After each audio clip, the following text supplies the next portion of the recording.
नमस्कार दोस्तों, क्राइम तक में आपका स्वागत है। मैं हूं सुप्रतिम बैनर्जी।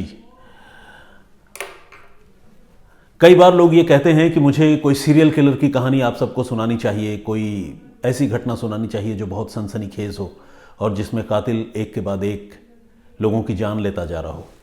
तो आज मैं आप सबको एक ऐसे सीरियल किलर के बारे में बताने जा रहा हूं जो एक रात का सीरियल किलर था। यानी उस कातिल ने जितनी भी हत्याएं की एक ही रात में की। लेकिन सीरियल किलर बनने के पीछे उसका मकसद क्या था, क्या दुश्मनी थी, क्या वो कोई साइकोपैथ था? जब आप इस कहानी को सुनेंगे तो आपको पूरी बात समझ में आएगी। तो आइए शुरुआत करते हैं। ये मामला है पानीपत का और घटना है इसी साल की। पानीपत के दो गांव है पानीपत जिले में, नारा और भालसी। और भी गांव है लेकिन इन दोनों गांवों का मैं अभी जिक्र कर रहा हूं। इन दोनों गांवों में रहने वाले तीन नौजवान जिनके नाम हैं सोनू, मोनू और राकेश, ये अपने अपने घरों से अचानक गायब हो गए। तीनों की उम्र जो है वो 25 से 27 साल के दरमियान की है। अब ये लोग अपने अपने घरों से गायब हुए। जिस तारीख को ये गायब हुए वो तारीख है 11 जून 2022। घर वालों को ये नहीं पता था कि ये तीनों कहाँ गए, ये एक साथ गए, अकेले गए। कुल मिलाकर उन्हें अपने बेटों की गुमशुदगी के बारे में कोई जानकारी नहीं थी। तो घर वाले अपने अपने लेवल पे पहले तो इंतज़ार करते रहे कि बेटा कहीं गया है, वापस चला आएगा। मोबाइल पर फ़ोन करते थे लेकिन फ़ोन उठ नहीं रहा था। इस तरह से वक्त जो है वो गुजरता जा रहा था। किसी के घर वालों ने 3 दिन इंतज़ार किया, फिर पुलिस के पास गए। किसी के घर वालों ने 4 दिन इंतज़ार करने के बाद पुलिस के पास जाने का फैसला किया।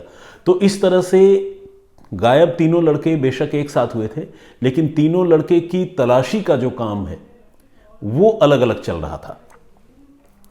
इसी बीच पानीपत में ही नारा गांव जिसका मैं जिक्र कर रहा हूं, उसके पास एक छोटी सी गुमटी के पास एक नौजवान की लाश मिल गई। इस नौजवान का नाम है सोनू। जो 3 गायब हुए थे उसमें से एक की लाश मिल गई। जब लाश मिली तो पुलिस को भी खबर दी गई। लोगों ने देखा एक लाश पड़ी हुई है। पुलिस वहाँ पर पहुँची और पुलिस ने देखा कि मरने वाला लड़का सोनू है। उसके घर वालों से जब बातचीत की गई तो पता चला कि हाँ, सोनू कुछ दिनों से गायब था और उन्हें नहीं पता कि उनके बेटे के साथ क्या हुआ। पुलिस ने जब डेड बॉडी रिकवर की तो देखा कि स्ट्रैंगुलेशन यानी गला घोंट कर उसकी हत्या की गई है। घर में चीख पुकार मच गया, मातम फैल गया। समझ में नहीं आ रहा था लोगों को कि जवान बेटे की हत्या किसने कर दी, क्यों कर दी, क्या वजह हो सकती है। और पुलिस भी जो है, गुमशुदगी का जो मामला था उस मामले को पुलिस ने कत्ल, चूंकि अब हो चुका था तो कत्ल का मामला दर्ज किया और इस मामले की छानबीन शुरू कर दी। अभी कुछ दिन गुजरे थे, बाकी 2 लड़कों के बारे में कोई जानकारी नहीं थी। तब तक जो एक और लड़का है राकेश, 3 में से दूसरा, राकेश की लाश भी बरामद हो गई। और राकेश की लाश जो है वो पानीपत या हरियाणा में नहीं बल्कि उससे थोड़ी दूर मुजफ्फरनगर में मिली। मुजफ्फरनगर में एक जगह है तितारी। तितारी में के पास जो है राकेश की लाश एक ट्यूबवेल के पास बरामद हुई। घर वालों को इसके बारे में कोई जानकारी नहीं थी। हरियाणा पुलिस को, पानीपत पुलिस को भी इसके बारे में कोई जानकारी नहीं थी। जब हरियाणा पुलिस और घर वालों को ही राकेश की मौत के बारे में जानकारी नहीं है तो मुजफ्फरनगर की पुलिस को कहाँ से जानकारी होती? तो उनको तो राकेश की लाश जो है वो लावारिस हालत में मिली और पुलिस ने उस लावारिस लाश की कुछ तस्वीरें क्लिक करवाई, उसका पोस्टमार्टम करवाया और ये सब कराने के बाद फाइनली उसका अंतिम संस्कार भी कर दिया। तो देखा जाए तो ये एक अनआइडेंटिफाइड डेड बॉडी का मामला बनकर मुजफ्फरनगर में रह गया। दिन गुजरते रहे। इसी बीच पानीपत के पास ही समालखा एक जगह है। समालखा के नहर से तीसरे लड़के की लाश भी बरामद हो गई और ये लाश बरामद हुई 13 जून को। 11 जून को ये लड़के संदिग्ध तरीके से गायब हुए थे, रहस्यमयी तरीके से अलग अलग घर वाले ढूंढ रहे थे। और 13 जून को मोनू जो तीसरा लड़का है उसकी लाश समालखा नहर से भी बरामद हो गई और उसकी भी पहचान नहीं हुई क्योंकि पुलिस वालों के पास तब तक उसकी भी गुमशुदगी की रिपोर्ट घर वालों ने दर्ज नहीं करवाई थी और पुलिस ने उस लाश का भी अंतिम संस्कार कर दिया। तो इस तरह से जो 3 लड़के गायब हुए थे उसमें से एक ही लड़के की लाश यानी सोनू की लाश उसके घर वालों को मिली। बाकी राकेश और मोनू की लाश पुलिस ने अलग अलग जगहों पर बरामद किया और उनका अंतिम संस्कार भी कर दिया। लेकिन पहले तो ये सारे केसेस अलग अलग चल रहे थे, अलग अलग घर वाले शिकायत कर रहे थे, पुलिस एंटरटेन कर रही थी, कभी नहीं कर रही थी क्योंकि गुमशुदगी का मामला लग रहा था। लेकिन जब पुलिस ने ये रियलाइज़ किया कि नारा और भालसी गांव के रहने वाले ये 3 लड़के तकरीबन एक ही टाइम फ्रेम के आसपास गायब हुए और उसके बाद तीनों की लाशें अलग अलग जगह मिली। पानीपत पुलिस को धीरे धीरे जानकारी मिली, मुजफ्फरनगर से भी खबर मिली कि आपके नेबरिंग ज़िले में पता कर लें क्या इस हुलिये का कोई है या नहीं है। उसकी तस्वीर दिखाई गई तो पानीपत पुलिस ने आइडेंटिफाई किया कि हाँ, उसकी गुमशुदगी की रिपोर्ट हमारे यहाँ दर्ज है। तो इस तरह से तकरीबन हफ्ते 1.5 हफ्ते का वक्त लगा और उसके बाद जब पुलिस को ये पता चल गया कि तीनों लड़कों की हत्या हो चुकी है और तीनों की लाश अलग अलग जगह बरामद हुई है, तो पुलिस ने इस मामले को एक साथ इन्वेस्टिगेट करने का फैसला किया और फाइनली पानीपत पुलिस 3 मर्डर के इस केसेस की तफ्तीश की उसने शुरुआत की। अब पुलिस ने पहले घर वालों से बातचीत की, तीनों लड़कों के बारे में पता करना शुरू किया, उनका उठना बैठना किनके साथ था, क्या किसी से दुश्मनी थी, रुपए पैसों का कोई झगड़ा था। क्योंकि अगर कातिल ने तीनों लड़कों की हत्या की थी तो जाहिर है इनकी कोई बहुत भयानक दुश्मनी होगी, इस तरह की बात पुलिस को लग रही थी। तो पुलिस जो है उसी एंगल पर तफ्तीश भी कर रही थी। लेकिन घर वालों से पूछने और इन लड़कों के जितने दोस्त यार हैं उनसे पूछताछ करने के बावजूद पुलिस को इनके बारे में ऐसी कोई जानकारी नहीं मिली जिससे कोई ये बता पाता कि हाँ, बहुत भयानक दुश्मनी थी इसीलिए उसने मारा होगा। तो कुल मिलाकर पुलिस बिल्कुल क्लूलेस थी, उसे कोई सुराग इन तीनों नौजवानों के कत्ल के बारे में नहीं मिल पा रहा था। कुछ और दिन गुजर गए और फाइनली जब पुलिस को लगा कि इन केसेस को सॉल्व करना बड़ा मुश्किल है, तो फिर पुलिस ने जो पारंपरिक पुलिसिंग का तरीका है, जिसे हम कहते हैं कि इंफॉर्मेशन डेवलप करना, पुलिस ने उस तरीके को अपनाने का फैसला किया और मुखबिरों से, जो उसके मुखबिर है, उनसे पुलिस ने पूछताछ शुरू की। और जब पूछताछ शुरू की तो मुखबिरों में से एक मुखबिर ने पुलिस को एक बहुत ही क्लिंचिंग इंफॉर्मेशन दी, क्लिंचिंग एविडेंस पुलिस को दिया। उस मुखबिर का यह कहना था कि ये जो 3 लड़के गायब हुए और जिनकी लाश मिली, सोनू, मोनू और राकेश, ये 10 जून को 11 जून को ये गायब हुए थे। 10 जून की शाम को इन तीनों लड़कों को उन्होंने पानीपत के ही रहने वाले एक और लड़के आशु के साथ देखा था। अब मुखबिर ने जो बताया वो जानकारी पुलिस के लिए बहुत इंपॉर्टेंट, बहुत अहम जानकारी साबित हुई। पुलिस ने अब आशु को इंटरसेप्ट किया और आशु से पूछताछ शुरू की। वो लगातार मना करता रहा, वो कहता रहा कि मैं खुद ही हैरान हूँ, मेरे तीनों अच्छे दोस्त थे, पता नहीं कहाँ चले गए। बहुत दुखी था वो, कम से कम पुलिस को तो यही दिखा रहा था। लेकिन जब पुलिस ने सख्ती की तो फाइनली ब्रेकडाउन हुआ और उसने इन तीनों लड़कों को गायब करने और उनकी हत्या करने की सनसनीखेज बात कबूल कर ली। यानी एक लड़के ने मिलकर 3 लड़कों की हत्या की। कैसे की, क्यों की, उसके बारे में जब आशु ने मुंह खोला तो पुलिस बस सुनती ही रह गई। अब वो कहानी आप सुनिए। हुआ ये कि नारा गांव के पास एक रोज राकेश, जो एक लड़का जिसकी हत्या हुई 3 में से एक, राकेश और आशु एक रोज बाइक पर कहीं गुजर रहे थे और जब वो वहां से गुजर रहे थे तो उनको रास्ते में सोनू मिला। सोनू ने उनसे बाइक पे लिफ्ट मांगा, चूंकि सोनू उसी गांव का रहने वाला था, तीनों एक दूसरे को जानते थे। तो राकेश और आशु ने सोनू को लिफ्ट दे दिया।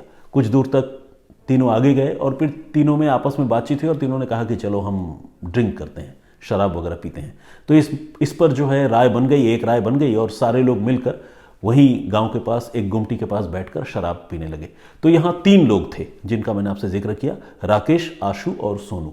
ये लोग अभी ड्रिंक कर ही रहे थे, तब तक जो चौथा दोस्त है जो गायब हुआ और जिसकी लाश मिली, मोनू, वो भी वहां पर आया और एक पॉइंट ऑफ टाइम पर ये चारों लोग एक साथ बैठकर ड्रिंक कर रहे थे। ये सिलसिला कुछ देर तक चला, कुछ घंटे तक चला। ये 10 तारीख की शाम की मैं बात बता रहा हूं, 10 जून 2022। उसके बाद मोनू वहां से उठकर चला गया। अब सोनू, राकेश और आशु, ये 3 लोग बैठकर ड्रिंक करते रहे और इत्तेफाक से इन तीनों के बीच में शराब पीने पिलाने को लेकर जो है, शराब काफ़ी सारा पी भी चुके थे, उसके बाद झगड़ा शुरू हो गया। जब झगड़ा शुरू हो गया तो सोनू एक तरफ था, राकेश और आशु एक तरफ थे। इन 2 लड़कों ने मिलकर सोनू की गला घोंटकर हत्या कर दी और गला घोंटकर हत्या करने के बाद उसकी लाश वहीं गुमटी के पीछे फेंक दी और वहीं बैठकर फिर से शराब पीने लगे। और जो मोनू नाम का लड़का है, जो इन तीनों से एक बार मिलकर गया था, 2-4 पैग पी कर गया था साथ में, वो फिर वापस लौटा और वो सोनू को ढूंढ रहा था कि अरे सोनू कहाँ गया। तो इन्होंने कहा कि हमें तो नहीं पता सोनू कहाँ गया, कुछ देर पहले ही वो उठ कर गया है, लेकिन अब जब तुम आ ही गए हो तो आओ हम फिर से पीते हैं और फिर से ये दौरे जाम चलता रहे। तो आशु और राकेश ने मिलकर इस बार मोनू को फिर से पीने पिलाने के लिए राज़ी कर लिया और कहा कि अब यहाँ से चलो, हम दूर नहर के किनारे बैठकर आराम से पिएंगे। इसके बाद ये लोग मोनू को लेकर समालखा नहर की तरफ गए और वहाँ पर पहले मोनू का दोनों ने मिलकर गला घोंटा और गला घोंटने के बाद मोनू की लाश वहीं नहर में डाल दी, फेंक दी और फिर वो दोनों राकेश और आशु वहाँ से फरार हो गए। पहला जो कत्ल हुआ, उस कत्ल के पीछे इतनी सी बात थी कि शराब पीने को लेकर 3 लोगों की आपस में लड़ाई हो गई तो 2 ने मिलकर एक की हत्या कर दी, ये तो बात हो गई।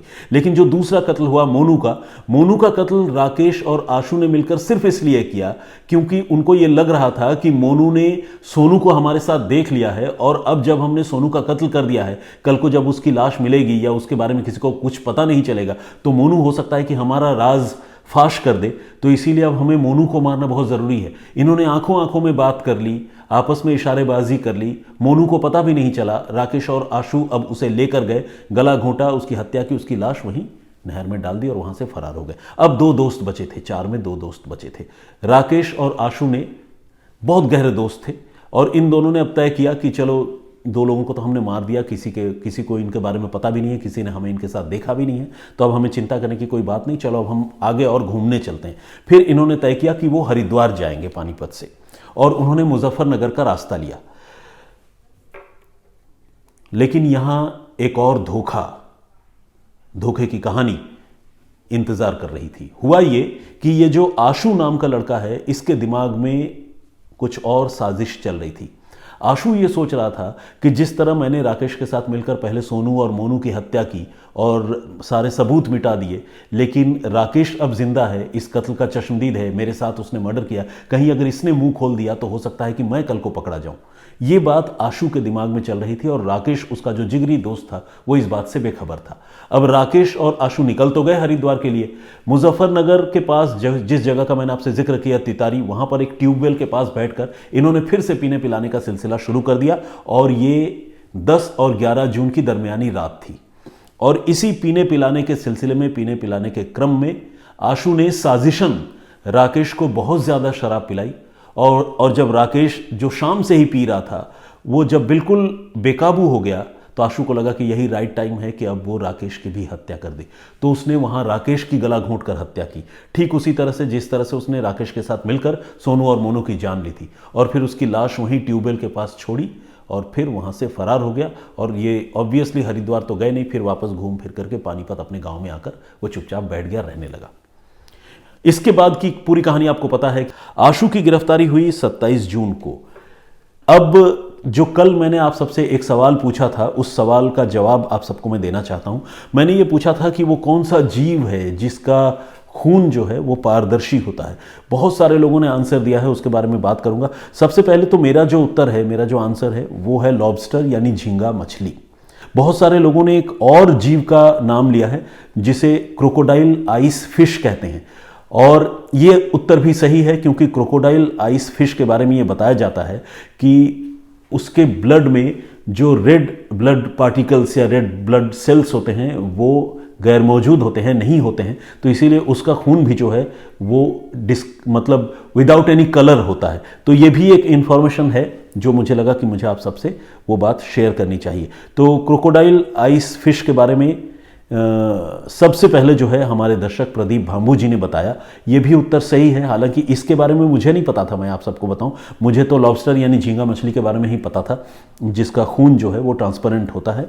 और ये भी जवाब जो है हमारे एक दर्शक ने दिया है। सबसे पहले जिन्होंने इसका सही जवाब दिया है उनका नाम है मोहम्मद ताजुद्दीन, जिन्होंने झींगा मछली की बात कही है। और क्रोकोडाइल आइस फिश के बारे में जिन्होंने सबसे पहले कहा है उनका नाम प्रदीप भांबू है। तो प्रदीप जी और ताजुद्दीन जी, मैं आप दोनों का बहुत बहुत स्वागत करता हूँ, अभिनंदन करता हूँ, क्योंकि आप लोगों ने सबसे पहले सही जवाब दिया है। बाकी बहुत सारे दर्शकों ने सही जवाब तो दिए ही हैं, बहुत सारे दर्शकों ने उसको बहुत अच्छे से एक्सप्लेन भी किया है। मैं सारे लोगों का शुक्रगुजार हूँ, थैंकफुल हूँ। अब बात 2 और लोगों का मैं करना चाहूँगा। एक हमारे दर्शक हैं सादिक अंसारी, इन्होंने पहले भी कई बार कमेंट किया और ये बार बार ये कहते रहे हैं, पूरे हक से कहते रहे हैं कि मुझे उनकी 3 महीने की प्यारी सी बेटी सारा का नाम लेना चाहिए, जिसका बर्थडे जो है अभी 17 नवंबर को गुजरा है। तो सादिक साहब, बहुत बहुत आपका भी स्वागत और सारा को बहुत बहुत शुभकामनाएं मेरी ओर से और पूरी क्राइम तक टीम की तरफ से।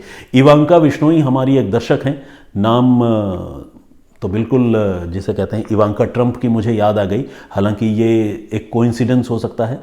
और इन्होंने बिल्कुल बहुत राइटफुली कहा है कि ऐसा नहीं चलेगा कि मैं सिर्फ दूसरों का नाम लूं और इनका नाम न लूं। तो इवांका जी, मैं क्राइम तक की तरफ से आपको भी बहुत बहुत शुभकामनाएं देता हूं। अब जो सवाल है कल का, वो सब मैं आपको बताना चाहता हूँ, वो सवाल आपसे पूछना चाहता हूँ। प्लीज़ इस सवाल का जवाब ज़रूर दीजिए। ये बड़ा ही चैलेंजिंग है लेकिन बहुत दिलचस्प है। एक ऐसी जगह जिसका नाम सबसे बड़ा है, कहने का मतलब यह कि जो जगह का नाम है उसमें लेटर्स बहुत सारे हैं। आप सिर्फ इतना बताएं कि यह जगह है कहां पर और उस नाम में कितने अक्षरों का इस्तेमाल हुआ है। यह सवाल है कल के लिए, जिसका जवाब आप ज़रूर कमेंट बॉक्स में देने की कोशिश कीजिए।